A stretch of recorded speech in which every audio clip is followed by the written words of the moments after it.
Okay, so now let's talk about some nuts and bolts of what designers actually do. All designers do um, they share some of the same duties. They are responsible for setting the tone and the style of the production. A lot of these are pretty common sense, but it's just useful to articulate them here so that we can have a handle on exactly what we're looking for. So, what is the feel? What is the style? Is it a broad farcical comedy, or is it a very serious tragedy? And they make choices based on that. Designers have to work together to make sure that they're, designing the same story, just as the actors are telling the same story. um, they establish the locale and the period, obviously, to varying degrees based on their what specifically they do, but all of them help establish where are you and when is it.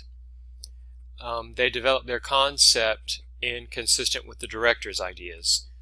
So you always, as a designer, you're always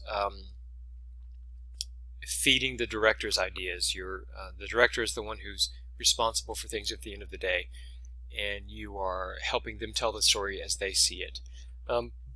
They can provide central images and metaphors.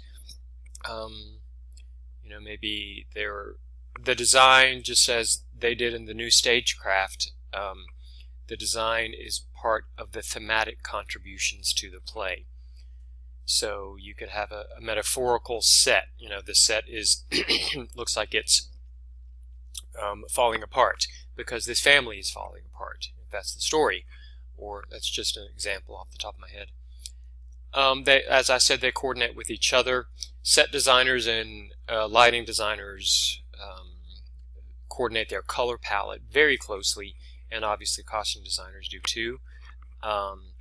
Coordinating color is very important, and of course coordinating all the elements is important as well. There are practical problems to be solved. How is this actor going to get out of this costume that quickly? How are we going to indicate multiple locations on stage?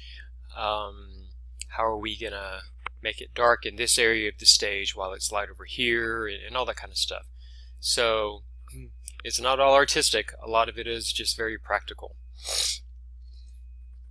All elements of design have all designs have certain elements that they utilize. This is sort of the vocabulary of the designer, and it's a vocabulary that we can adopt to analyze design and to think about it critically. Line, what's the silhouette of it? If you were to outline something, what would it look like? The extremes will be a very fuzzy outline versus a very precise, very clearly delineated silhouette. The mass, how heavy does it look like it would be? It's probably not. If it is something that is supposed to look very heavy, it's probably made out of a lightweight material to be able to move around and be inexpensive and practical. But what does it look like? Does it look like this house is heavy and rooted to the ground, or does it look like it could fly away at any minute? Composition is just where is the stuff? How do you arrange things on the stage? Texture, if you were to touch it, what would it feel like? Rough or smooth? And then there's color. Warm versus cool, earth tones versus primary colors. I'm sure you know with these warm and cool and earth tones and primary, how they're different from each other. A broad comedy probably going to have more primary colors. A show, about high tragedies, probably going to be more somber colors. Warm colors being the colors of fire, as opposed to cool colors being, the colors of ice and blues and that kind of stuff. They all create a very different feel. When one of the first things that you would bring to the early design meetings, not the very first one, the very first design meeting, you're meeting with your director to get a sense of what story they want to tell and their ideas about the play. And then at subsequent meetings, you bring in sketches and models and renderings. What you're looking at here is a rendering of a costume design. It's not a sketch because it's it's colored. It's rendered. which means it's a complete thing that you can show, not just a simple outline. You might even, especially set designers, make models of this set, which I find extremely useful as a director. But could be that maybe in the very early meetings, maybe even in the first meeting before you even meet with the director and you as a designer had responses to the play, you would bring in maybe fabric swatches. If you're a designer, if the costume designer, you would bring in images that you found from some research that you've already been doing. The director is going to want your input, and the more the more research you can do, the more thought you can put into your initial meetings, the better the design is going to be, and the more likely the director is to trust you and say, hey, this is someone who really is bringing some great ideas to the table that I want to utilize. So you've got sketches, you've got renderings, and then you've got models. What you're looking at here is a computer generated, a CAD generated design for a set. It's not a model, obviously, because it's seen on a screen, but there are programs today in which you can design lighting and sets on the computer, and the joy of that is you can change things really quickly. You bring your laptop into the design meetings and the director says, well, I don't really like this blue wash of light that you have, and you can instantaneously change it and ask the director, well, what about this? It's really a wonderful thing. I still prefer models because I hate computers. I think they're evil and they're going to destroy the world, and they never work when you want them to. But still, they do have their place, I reluctantly admit. The set designer is the one who provides the space. So the blocking is going to be dictated by the set. What do you have to move actors around on? Some of those things that the elements that you can incorporate into the set are different levels. So when you're looking at this, here's the stage floor level, and then here's a nice little one step up. This platform and this are at the same level. And then here's another platform up. Looks like there's two different levels here. These are the same, and then that one's a little bit lower. So here we have 1, 2, 3 different levels, and then there's a fourth different level, and then multiple surfaces, multiple levels, multiple locations of the same level. This would be a wonderful option to give your director. You've got all these different heights and all these different surfaces to play around on. The one thing that strikes me about this surface is they're all very small surfaces, but this is obviously for a musical, or it might even be a cabaret show or something. But no, this is a theater. Yeah, there are probably seats out here. This is a show, a musical that takes place in a lodge or something, you know. So we've got different levels that help with sightlines. Sightline is one of the most important things that a set designer can think about. You don't want to have a level, you know, that's really high up front because you're blocking everybody in the back. You want to make sure, this is a proscenium house, obviously. You want to make sure that everybody can be seen very well. And in this drawing, this model, this image obviously has really great sightlines. That's one of the first things that when you're working with a young designer, sightlines are often need some work. Entrances and exits. Where do people enter the stage and where do they exit? Looks like we have some exits here. Perhaps, I'm hoping those are exits, and maybe they're just fake doors. Maybe there's an exit back through these doors.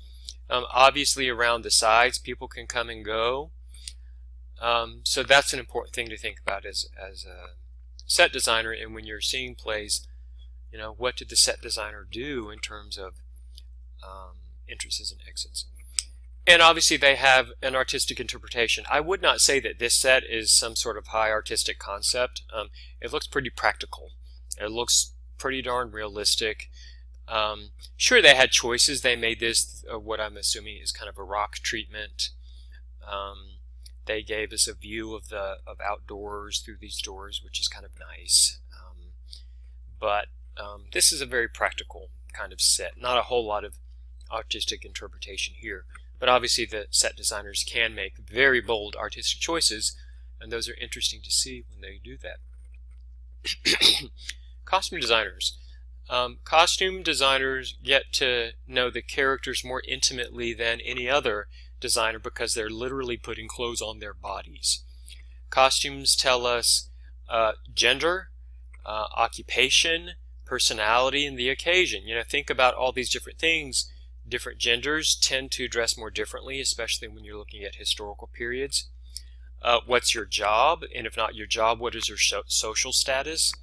Are you wealthy or are you not wealthy? Personality, even what you're wearing right now is an expression of your personality. And occasion, you wear different things to different occasions. So this is kind of a no-brainer, but it's very true for what the costume designers do. As I said, they must understand the characters better than the other designers, because when you're designing a set, you're designing a place for all the characters to function. When you're designing a costume, it is an expression of one character. Costume designers have to deal with fabric and accessories too. Usually the costume designer is involved with makeup and hair choices. If there are wigs involved, they usually came from the costume designer. I personally feel it's kind of a gender bias thing. Most costume designers are women, and so hair and makeup becomes a job for the women. But it just kind of works that way. Although there are some very well-known male costume designers. Lighting design is one of my favorite things to play with as a director. It does wonderful things very easily, which is why I like it so much. What does lighting do? It provides visibility. And it's important to be able to see people so that you can hear them. It is scientifically proven that we have a harder time hearing somebody if we can't see them. So not only do lighting designers help us see people, it helps us hear them too. Establish the time and place, different color, you have your blues for nighttime and you have your warm ambers and oranges for daytime. Mood is the biggest thing that a lighting designer does. Turn off the lights in a room that you're in right now and it changes the mood instantly and very effectively. Rhythm is very important. The speed with which the lights come up and down has the biggest effect on the rhythm and the pacing of a production. They can make, almost always I have to tell a lighting designer, can we make those fades faster? Because these scene changes are taking too long. A gel is a material, a transparent material that is colored that you put in front of a lighting instrument to create the color. So in this image there's lots of blue gels and there's red gels. So they have a lot of control over color. Direction is where's the lighting coming from. The direction affects the shadows on the faces. Generally we want lights at a 45-degree angle for realism because that's the angle that the sun is at, and that's how we're used to seeing the face cast in shadows or not. A gobo is something that is put in front of a lighting instrument to cast a pattern on the ground, perhaps the image of like a window pane or something. And suddenly, boom, the light comes up and we're inside a house. We don't have to bother with scene change and all that's rigmarole. Shutters, they block off the light and square it off and make it bigger or smaller. And movement, in terms of, there are lighting instruments that move, so that's lighting. I'm going to hurry through this, although it's a disservice to sound. It is very important. I use more and more sound every time, but there are basically two types of sound. Environmental, which tells you where you are. You hear crickets, it's evening in the country. You hear traffic, you're in the city. And then there's motivated sound, which actually drives the plot. The phone rings, an actor has to pick it up. The doorbell rings or whatever. Car crash outside. Sound, it should not be underestimated. It's very important. It's extremely useful in the theater. And this was a horribly short, brief look at what designers do. I will acknowledge that I myself am not a designer, but as a director I work with them a lot. So we'll look at design in other ways in this course.